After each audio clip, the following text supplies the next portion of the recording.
नमस्कार, विठ्ठल बोलेमध्ये स्वागत। मी विठ्ठल पाटील। दिवाळीचे फटाके जोरदार फुटू लागले आहेत। ऐन दिवाळीत विधानसभेची निवडणूक लागल्यामुळे फटाक्यांना अधिकच जोर आलेला आहे। सर्वसामान्यांकडून दारादारात फटाके फुटत असताना राजकीय स्तरावर मात्र मोठमोठे बॉम्ब फुटू लागलेले आहेत। कोल्हापूर उत्तर विधानसभा मतदारसंघाचा जो काही ज्वर आहे आणि जो जोर आहे तो जास्तच वाढू लागलेला आहे। महाविकास आघाडी आणि महायुती ह्या दोघांमध्ये जी रस्सीखेच सुरू आहे ती क्षणाक्षणाला दिवसागणिक ताणत चाललेली आहे। हा ताण इतका वाढला गेला आहे की त्या ताणामुळे मोठमोठे बॉम्ब फुटू लागले आहेत। असाच एक बॉम्ब आजच म्हणजे गुरुवारी मुंबईत फुटला आणि त्याचा हादरा मात्र कोल्हापुरात अजिंक्य ताराला बसला। मुंबईत बॉम्ब फुटला आणि कोल्हापुरात अजिंक्य तारा हादरला, अशीच एक परिस्थिती निर्माण झाली आहे। अर्थात अजिंक्य तारा म्हणजे आपण ओळखलंच असणार। काँग्रेस कमिटीचं जरी कार्यालय असलं तरी त्याच काँग्रेसच्या जिल्हाध्यक्षांचं किंवा नेत्यांचं म्हणजे सतेज पाटील यांचं एक वेगळं कार्यालय आहे, ते म्हणजे अजिंक्य तारा। या अजिंक्य ताऱ्यावरून जे जे विचार बाहेर पडतात, जी जी धोरणं बाहेर पडतात, जे जे निर्णय बाहेर पडतात ते सर्वच काँग्रेस जनांना, म्हणजे सर्वच म्हणता येणार नाही पण बहुतेक काँग्रेस जनांना मान्य करावीच लागतात।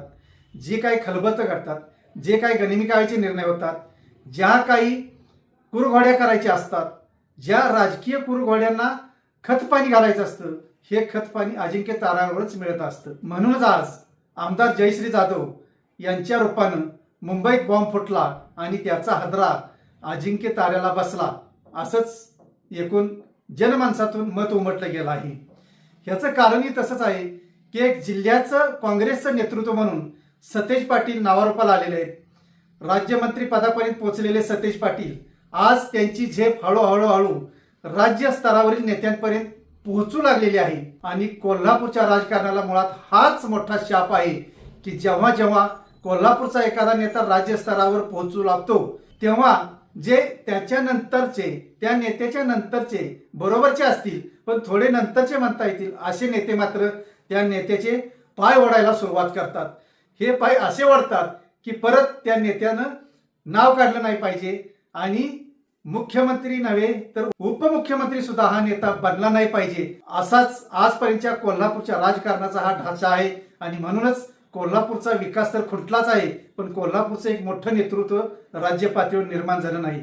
अगदी उदयसिंहराव गायकवाड यांच्यापासून आजपर्यंतच्या बंटी पाटलांपर्यंत जर पाहिलं आपण तर त्यामध्ये विजय खानविलकर येतील, त्यामध्ये बाबासाहेब कुपेकर येतील, त्याचबरोबर सदाशिवराव मंडलिक असतील, अगदी आत्ताचे पालकमंत्री हसन मुश्रीफ सुद्धा असतील। जेव्हा जेव्हा ह्या नेत्यांना राज्यस्तरावर जायची संधी आली तेव्हा तेव्हा आपल्याच जिल्ह्यातील स्वपक्षी असोत, आगर विरोधक असोत, त्या नेत्यांनी व जाणाऱ्या नेत्याचं पाय ओढलं आणि त्याला आहे तिथंच खाली बसवलं। आज तोच प्रकार बंटी पाटलांच्या बाबतीत घडताना दिसत आहे।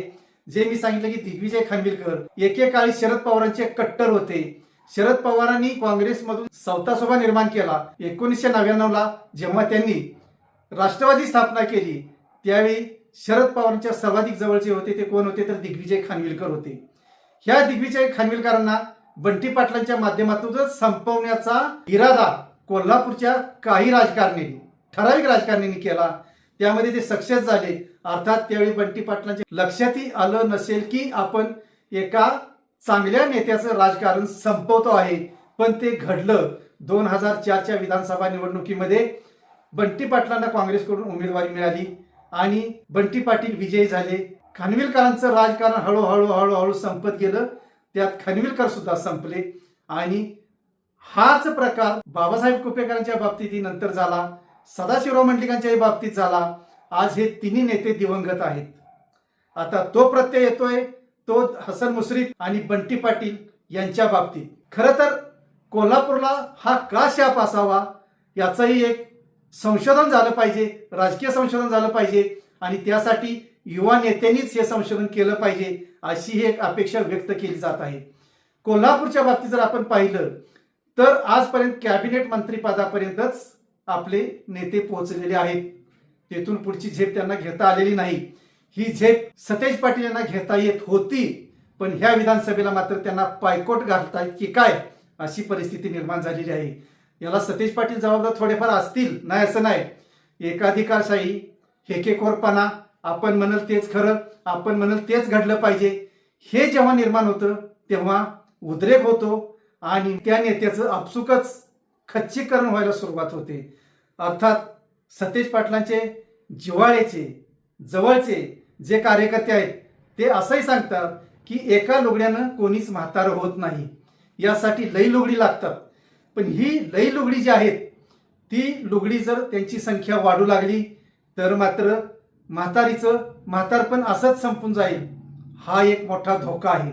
म्हणून कार्यकर्त्यांनी सुद्धा फाजील आत्मविश्वास न दाखवता, नेत्यांनी सुद्धा फाजील आत्मविश्वास न दाखवता खाली तळागाळात काय घडामोडी सुरू आहेत, सर्वसामान्य कार्यकर्त्याचं मत काय आहे, सर्वसामान्य मतदारांचं मत काय आहे, याचबरोबर जे सर्वसामान्य मतदार नसतील, त्यात युवा वर्ग असेल किंवा ज्यांना आज मतदान करणं शक्य होत नसेल, ज्यांचं मतदार यादीत नाव सुद्धा नसेल, अशा लोकांमध्ये सुद्धा ही जेव्हा चर्चा पाझरते तेव्हा निश्चितच बॉम्ब फुटतो. आणि तोच बॉम्ब जयश्री जाधवांच्या माध्यमातून फुटलेला आहे असं म्हटलं तर ते वावगं खरंच ठरणार नाही. ज्या 26 नगरसेवकांनी सतेज पाटील यांच्या निर्णयाविरोधात पत्र काढलं आणि राजेश लाटकर हे उमेदवार नकोत म्हणून थेट आव्हान दिलं आणि ते आव्हान खरोखर इतकं जिव्हारी लागलं गेलं की पक्षश्रेष्ठींना सुद्धा निर्णय बदलावा लागला, उमेदवार बदलावा लागला आणि काँग्रेसचा उमेदवार राजेश लाटकर यांच्या ऐवजी मधुरिमा राजे आल्या. खरं तर मधुरिमा राजे आल्यानंतर जयश्री जाधव यांनी त्यांना मोठ्या मनानं पाठिंबा द्यायला काहीच हरकत नव्हती. कारण ज्या चंद्रकांत जाधव यांना सतेज पाटील यांनी काँग्रेसमध्ये आणलं, आमदार केलं, त्यांच्या अकाली निधनानंतर जयश्री जाधव यांना आमदार केलं, एवढं दिलं असताना जर दुसऱ्याला उमेदवारी जात असेल तर आपण त्याच्या पाठीशी राहायला काय हरकत आहे, असं एक समाज म्हणू लागलेला आहे. कोल्हापुरात आज सकाळपासून ही चर्चा सुरू झालेली आहे की जयश्री जाधवांनी जरा गडबडच केली. अर्थात ज्या वळचणीचं पाणी त्याच वळचणीला जाणार, अशी एक पूर्वीची ग्रामीण भागात म्हण आहे. पण सतेज पाटील यांनी मोठ्या धोधो पडणाऱ्या पावसात त्या वळचणीचं पाणी वळवलं होतं. म्हणजेच चंद्रकांत जाधव हे भारतीय जनता पार्टीचे नगरसेवक असताना त्यांना काँग्रेसमध्ये आणून विधानसभेची उमेदवारी दिली आणि त्यांना आमदार केलं होतं, त्यांच्या पत्नीला सुद्धा आमदार केलं. पण त्याच वळचणीला परत गेलं, अशी परिस्थिती आज निर्माण झाली. ज्या सतेज पाटलांनी पाणी वळवलं होतं ते पाणी परत गेलं. त्याच वळचणीला मानण्याचा उद्देश एवढाच की भारतीय जनता पार्टी असो, शिवसेना असो, यांना हिंदुत्ववादी म्हणून ओळखलं जातं.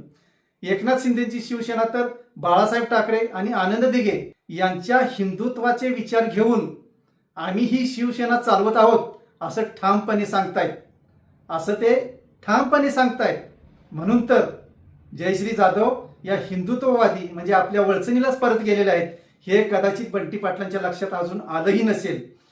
पण जशाच तसं, म्हणूनच हा प्रकार बंटी पाटलांना ठोसा देणारा ठरलाय की काय, असाही एक विचार पुढे येत आहे.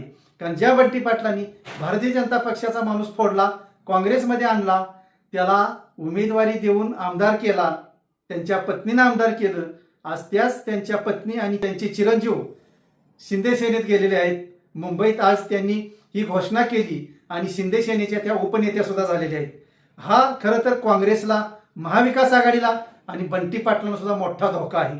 मोठा हा जो बॉम्ब फुटलेला आहे, म्हणूनच त्याचा हादरा कोल्हापूरपर्यंत येऊन पोहोचलेला आहे. मुंबईमध्ये जरी हा निर्णय झाला, मुंबईमध्ये जरी ह्या गाळाभेटी झाल्या असल्या तरी त्याचा हादरा हा कोल्हापूरपर्यंत पोहोचलेला आहे.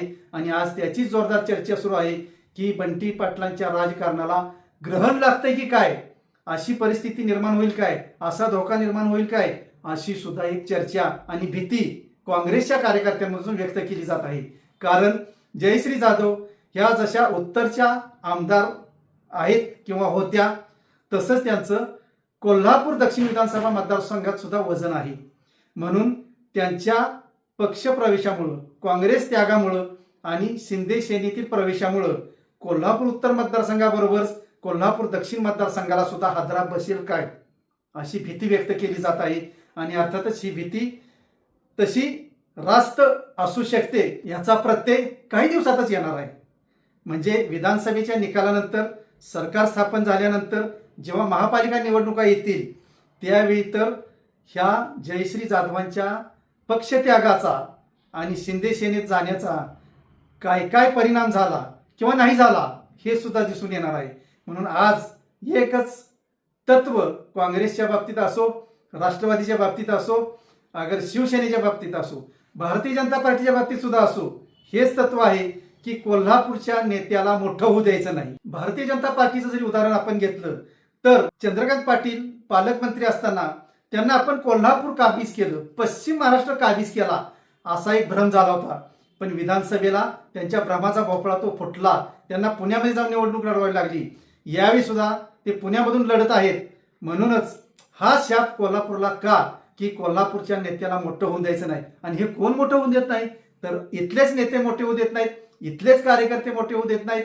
म्हणून कोल्हापूरचा एकदा हा शाप उशापमध्ये येण्यासाठी काय करावं लागेल याचा निर्णय अर्थात याच सर्वपक्षीय नेत्यांना घ्यावा लागणार आहे. धन्यवाद. असेच नवनवीन विषय ऐकण्यासाठी लाईक, सबस्क्राईब आणि बेल आयकॉनवरती क्लिक करा.